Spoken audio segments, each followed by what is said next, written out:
Rabbi Adin Steinsaltz. He's a well-known Talmudic scholar. And he would give this weekly Talmudic class for a bunch of top professors in this university in Israel.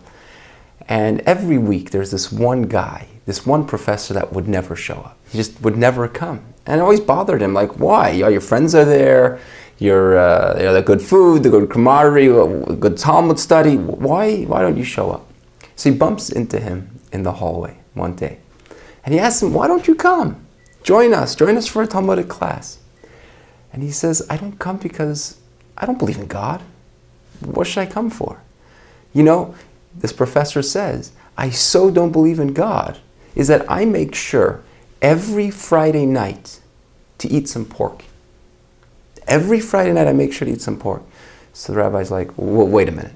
What, only on Friday night do you eat pork? He says, yeah, it's Shabbat, and I make sure to eat pork to show that I don't believe in Shabbat, I don't believe in this whole kosher thing, so I eat pork only on Shabbat. I don't eat it Sunday, I don't eat it Monday, only on Shabbat. So the rabbi says, wow, that means that I observe Shabbat, you observe Shabbat, I observe it one way, and you observe it a different way. I observe it by resting, and you observe it by eating pork on Shabbat. To me, it's a fascinating story. But what's the point that the rabbi is? You say you don't believe in God. You say you don't believe in Shabbat. You say you don't believe in pig, in kosher, right? Then why eat pig on Shabbat? Oh, because you believe that God gave us the Shabbat and said to eat kosher.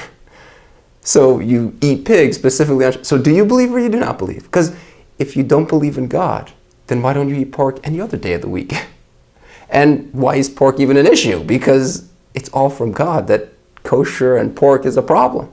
So you're telling me you don't believe in God, when the truth is you believe a lot more than you think.